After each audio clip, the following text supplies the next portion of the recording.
Olá, bom dia! São 11 horas e 31 minutos e estamos ao vivo dos estúdios da B3 em São Paulo. Eu sou o Márcio Croin e este é o programa Dinheiro na Semana, o seu ponto de partida semanal na economia. O nosso convidado de hoje é o Douglas Carvalho, sócio fundador da Target Advisor, uma boutique de fusões e aquisições que já realizou mais de 1,5 bilhão de reais em transações desde a sua criação em 2010. O tema da nossa conversa é o mercado de fusões e aquisições que no primeiro semestre realizou 32,7 bilhões de reais em negócios. Esse é pouco mais da metade na comparação com o primeiro semestre de 2016. E agora nesse segundo semestre, o mercado vai ficar aquecido? O que pode acontecer com as empresas? É sobre isso que vamos conversar com o Douglas. Se você tem dúvidas, participe. Escreva aqui na área de comentários do Facebook sua pergunta que o nosso convidado responde para você no segundo bloco. Antes de sentar com o Douglas, eu convido você para ver no nosso telão o que vai movimentar a economia nesta semana. Eu começo com um giro de informações quentes do dia. A Bolsa de Valores que fechou a semana passada em alta de 2%, a quarta consecutiva, o que mostra a resistência do mercado de ações, apesar das tensões internas e externas. Começa a semana em alta de 0,16% aos 68.827 pontos. Nosso próximo item é o dólar. O câmbio também tem mostrado resistência no acumulado da semana passada, fechou com desvalorização de 0,89%.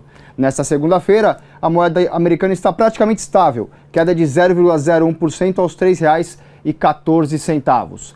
E para fechar o giro das informações quentes deste final de manhã, vamos ver o que está em destaque no www.istoedinheiro.com.br.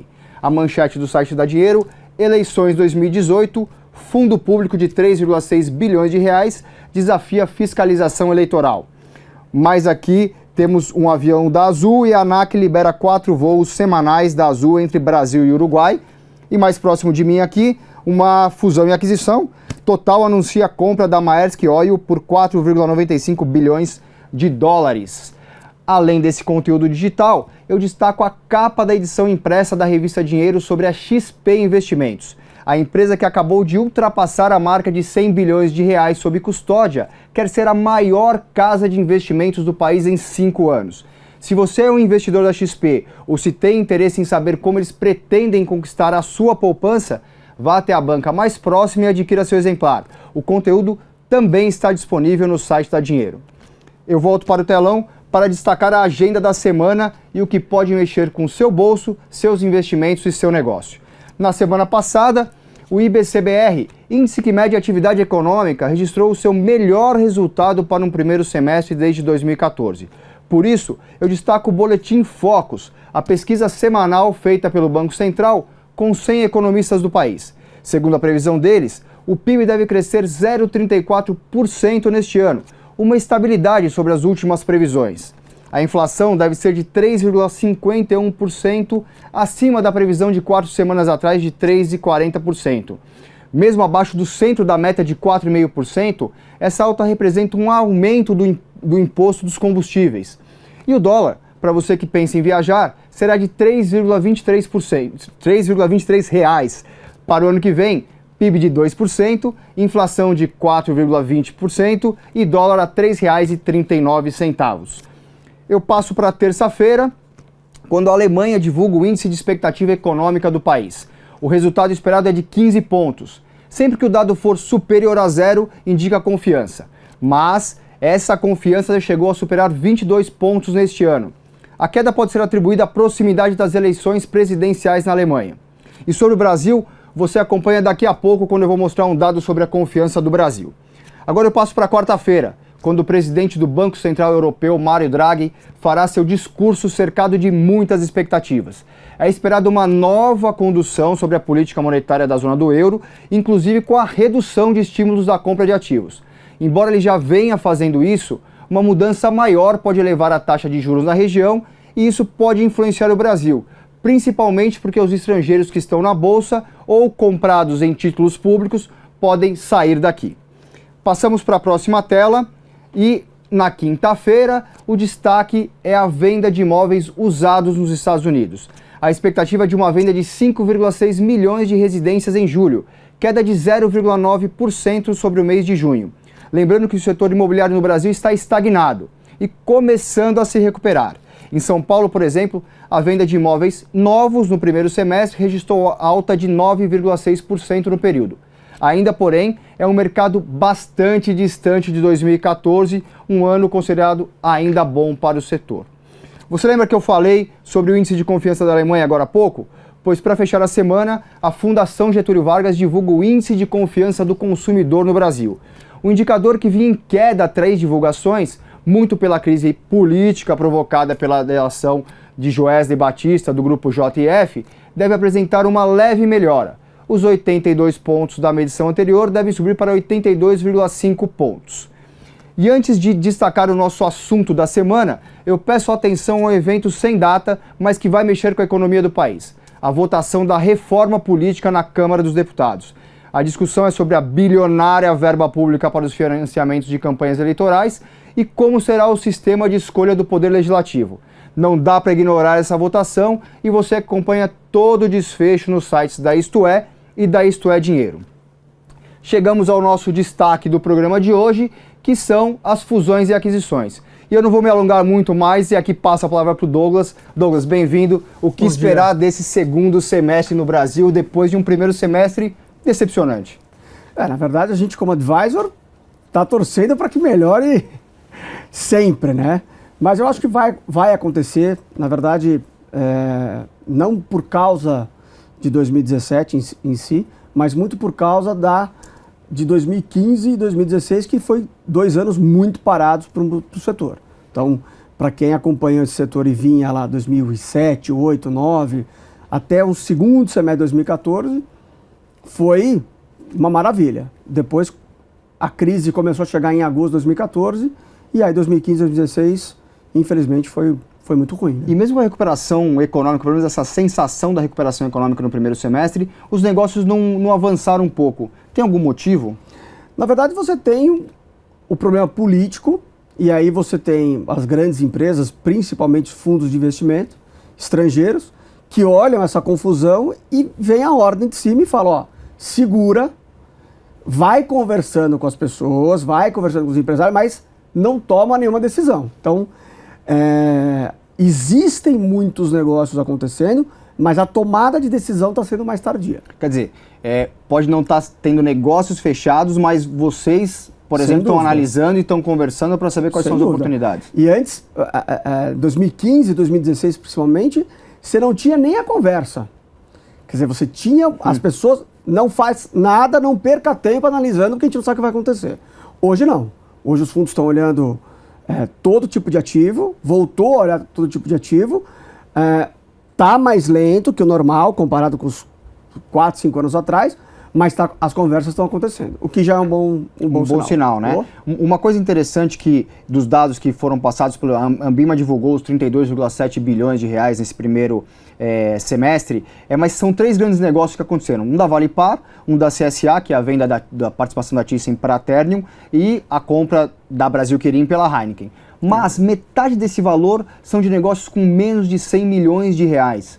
Significa que também os pequenos negócios, pequenas empresas estão interessadas em se fundir para ficar maior nesse momento? Não, sem dúvida. Você tem que lembrar que 99% das empresas brasileiras estão abaixo de 100 milhões de reais de faturamento. Então, esta área de middle market é uma área que vai crescer muito, principalmente pelo que você acabou de falar. Uma empresa de 100 milhões, ela é uma empresa pequena, comparadas com os olhares de fundo de investimento, mas ela já não é uma menina. E elas perceberam que juntas, elas têm um maior poder de barganha com fornecedor, com clientes.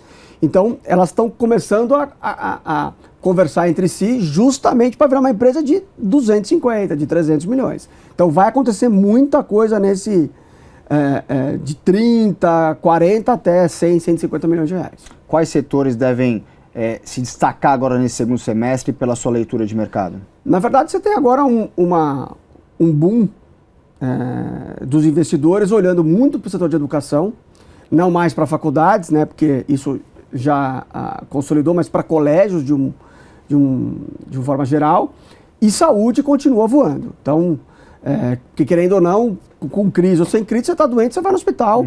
Você está com dor de cabeça, você vai na farmácia. Então, esses setores ligados à saúde e à educação passaram muito bem esses últimos 3 anos, diferente de um varejo que sofreu consideravelmente. E você não vê dessas transações que você falou, não teve nenhuma de varejo, por exemplo.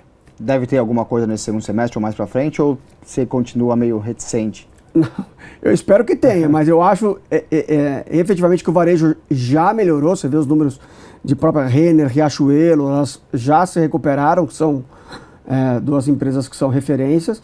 E eu acho que o segundo semestre, as conversas vão se afunilar para o primeiro trimestre de 2018 a gente ter anúncio, principalmente nessa área de varejo. Que legal. Douglas, eu vou pedir um tempinho para você. Eu quero voltar no segundo bloco para a gente falar sobre CAD, que você falou sobre o mercado de educação. Acho que é importante a gente falar sobre CAD. E vamos saber o que o Luiz Arthur Nogueira preparou agora no quadro Descomplicando a Economia de hoje.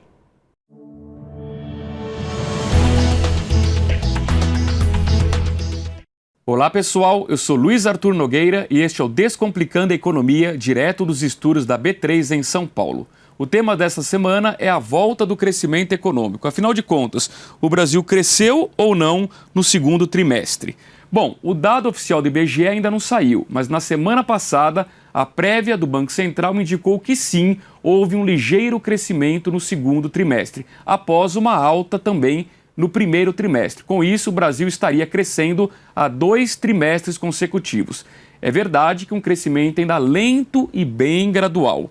Quais setores puxam a economia? No primeiro trimestre, quem puxou realmente foi o agronegócio, mas agora, no segundo trimestre, nós começamos a registrar um leve crescimento do varejo, do setor industrial e também do setor de serviços. Será que 2017 será mais um ano perdido para os investimentos? Aqui sim tem uma má notícia. A resposta é sim. Infelizmente, o investimento está num nível muito baixo. Por quê? Primeiro, porque o empresariado está sem confiança. E segundo, porque a ociosidade na indústria é enorme. E não faz nenhum sentido hoje o empresário investir antes de ocupar um pouco mais essa capacidade ociosa. Outra questão, o PIB vai crescer mais no ano que vem? A resposta é sim. Segundo o mercado financeiro, nós teremos neste ano um PIBinho de 0,3% e no ano que vem um PIB mais interessante com crescimento de 2%. Como a gente pode observar nesses números, não se trata de crescimento acelerado. A tendência aqui no Brasil é de uma retomada lenta e gradual da economia. Se tudo der certo, apenas a partir de 2019 nós podemos almejar com um crescimento superior a 3%. A má notícia é que a partir dali nós teremos de novo os gargalos da infraestrutura e da energia. É isso, pessoal. Um grande abraço a todos e até o programa da semana que vem.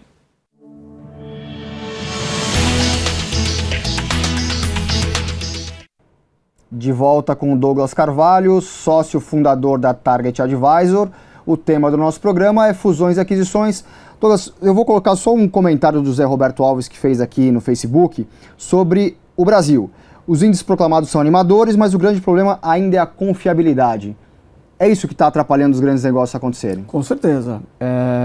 E aí você faz um parâmetro com a sua vida pessoal. Hoje você investiria em alguma coisa de longo prazo? Você toparia em entrar num financiamento de um imóvel? Por isso que os imóveis, os índices estão estagnados há 3 anos. Quer dizer, o medo de acontecer alguma coisa ainda é muito grande. E não tem jeito. Enquanto a gente não tiver um cenário mais favorável ou um direcionamento para que isso realmente aconteça, vai continuar assim. Essa insegurança vai continuar. Queria voltar naquele ponto do CAD, quer dizer, o CAD, né, que cuida um pouco aí desse equilíbrio entre as forças do mercado, ele teve 3 decisões muito polêmicas, vamos dizer assim. A primeira delas é não aprovar a fusão entre a Kroton e a Estácio, setor de educação. A segunda delas é não aprovar a compra da Ali pela Ipiranga, do setor de combustível, mas aprovar a compra do Citibank pelo Itaú. Como que você está vendo esse novo direcionamento no CAD, que é analisar profundamente o que isso vai mexer com o mercado? Eu acho que, de uns tempos para cá, acho que o CAD está sendo um pouco mais rigoroso nesse tipo de análise. No caso do Citibank, eles aprovaram, porque o Citibank disse que está saindo do país. Então, E também não era perto dos outros bancos, ele era muito pequeno. No caso da Croton e da Estácio, que eles vetaram, eu tenho lá as minhas ressalvas. Eu acho que eles poderiam ter olhado com um pouco mais de atenção, sugerido que eles se desfizessem de uma ou duas faculdades ou curso à distância que eles tinham, mas eu acho que foi um erro. Acho que eles deveriam ter aprovado, porque é um mercado muito grande, muito pulverizado. O Brasil é muito grande. Logicamente que eles teriam muito aluno, uma concentração grande, mas não chegaria nem perto de 20%, 30%, como é uma Brahma com uma Antártica. Quer dizer, qual é o critério de eles terem aprovado lá atrás uma empresa que hoje tem 70% do mercado e não aprovar agora que vai ter 20%, 25% da empresa, do mercado? Não faz sentido, entendeu? E também fez sentido a não aprovação da Ali pela Ipiranga? É que nesse caso você tem um pouco mais de concentração, porque você tem menos players, né? Você tem uma Petrobras dominando, uma Shell, né? Você tem a Esso já não está mais, então talvez ali a análise foi mais acertada. Mas também, de novo, você tem a quantidade de bandeiras brancas que eles falam de posto de gasolina, uma quantidade enorme. Então, de novo, não sei se teria realmente toda essa concentração ou esse medo. Até porque eles não têm, o posto de gasolina não tem o poder de falar vamos subir ou vamos descer o preço. É isso aí. Então, não é por ali que começa, né? Não é por ali. Por isso que eu acho que existe um erro no meu entendimento de visão do que realmente vai concentrar aquele mercado. E o que essa nova postura do CAD mexe com o seu negócio? Você tem que ser mais atento ao que dá para acontecer numa fusão, numa aquisição, no que você pode abrir mão ou não. Como que mexe com o seu negócio e com o seu trabalho? Mexe. Na verdade, vou dar um caso, sem revelar nome, mas a gente teve um caso recente do setor de alimentos, que um cliente nosso era só São Paulo, era muito forte em São Paulo, e antes de a gente evoluir nas conversas com um player estratégico, foi contratado um advogado que trabalhou muito tempo no CAD para que ele nos desse uma visão. Se a gente avançar nessa conversa, tem chance de passar? Que a pior coisa do mundo é você entrar num projeto de fusão e aquisição, passar todo aquele tempo e chegar no CAD e vetar. Não acontecer. É terrível para todo mundo, para quem está comprando, para quem está vendendo. E aí a gente fez esse trabalho e ele voltou e falou, tem risco de não passar. A gente falou, mas é só São Paulo, CAD é nacional e tal. Ele falou, se eu fosse dar uma opinião, 60% eu acho que vai vetar. E aí, falando com o nosso cliente, ele falou, então não vamos seguir. Então, hoje, principalmente fusões acima de 400 milhões, que você é obrigado a comunicar, agora acho que vale a pena dar uma consultada com os advogados e com pessoas que tem um trâmite lá dentro do CAD para saber se isso pode voar ou não. E sempre que você junta duas empresas, 1 mais 1 dá 2, como que é essa conta de uma fusão que acontece? Né? Assim, não é uma coisa meio simples de você juntar um faturamento de 100 milhões com mais 100 milhões vai dar 200 milhões, né? Queria que você explicasse um pouco para as pessoas como é que funciona esse processo, que acho que ninguém compreende muito bem. Na verdade, primeiro que você não tem um 100 mais 100, né? Você não tem uma somatória de iguais. Isso nunca vai acontecer. Você sempre vai ter duas empresas complementares que querem se unir para, no D1, quer dizer, no dia seguinte, elas poderem economizar com aquilo que elas fazem igual. Então, por exemplo, a gente chama de SG&A, quer dizer, o famoso back-office. Pô, o cara eu tenho 2 financeiros, 2 departamentos de logística, 2 de compra, 2 de marketing. Eu vou unificar todos esses setores. No dia seguinte, em vez de ter 2 custos, eu vou ter um só. Então, na verdade, o 100 mais 100 dá os 200, mas o custo que eu tinha de 30 mais 30, talvez eu tenha de 45. E é justamente aonde eles são sinérgicos que está o diferencial para poder, ou quer dizer, a atratividade de poder querer fazer uma fusão, entendeu? É muito mais por custo e para você diminuir o seu valor desembolsado do que por um ganho. É a mesma coisa no varejo. Por exemplo, você tem uma empresa que é super forte com loja própria. Ele vai super bem em loja própria e tal. Aí você tem um outro cara que é super forte, mas é super forte atacado em franquia. Você fala, opa, vou pegar tudo aqui. vou tentar juntar esses caras, porque um é complementar com o outro, e a parte que cabe aos dois de custo fixo, elas são muito parecidas. Então, vale a pena incentivar uma conversa dessa, porque no dia seguinte você está pegando coisas boas de cada empresa e unificando aquilo que elas têm em comum. Do que você já viu desse mercado de fusões e aquisições, de duas empresas que se juntaram, qual que é o grande exemplo para você de um negócio que se transformou em ganha-ganha e o contrário, um negócio que tinha tudo para dar certo e acabou não dando? Putz, eu acho que quer dizer, a grande fusão que você vê, que todo mundo comenta que a gente já falou aqui, é o caso da Brahma, né? Você viu casos que eles conseguiram juntar as empresas, separar as marcas, posicionar elas muito bem, o que é premium, o que é marca de combate e tal, e dominar o mercado. E você viu, você também citou hoje cedo, para a gente permanecer no mesmo setor, no caso da Brasil Quirin, que comprou, né, a Quirin comprou a Skin Cariol para tentar ter escala e tal, e no dia seguinte viu que, porra, não era nada disso, não sei fazer isso, passa pelo preço que der e vendeu para a Heineken por um valor menor do que comprou. Do que comprou. Quer dizer, e não estou falando que ela vendeu muito tempo depois, ela vendeu 2 anos depois. Quer dizer, ela percebeu que não ia virar, os números não iam melhorar, ela falou, vou embora amanhã. E tem casos mais antigos, mas clássicos, tipo Daimler, Chrysler, que se uniram e não virou, separou. E separar uma fusão, a American Online com Time, Warner, é muito pior do que você fazer a fusão, cara. Quer dizer, separar depois que você já tá junto é o caos. É um desastre. Para todo mundo. Muito bem. Douglas, obrigado pela sua participação e sua Obrigado a presença. E muito obrigado a você pela companhia neste Dinheiro na Semana de 21 de agosto de 2017. Fique por dentro de todas as novidades diárias da TV Dinheiro no nosso site ou pelo YouTube. Inscreva-se e receba todos os alertas. Nos vemos na próxima segunda-feira, no mesmo horário, às 11h30 da manhã. Boa semana, bons negócios. Tchau.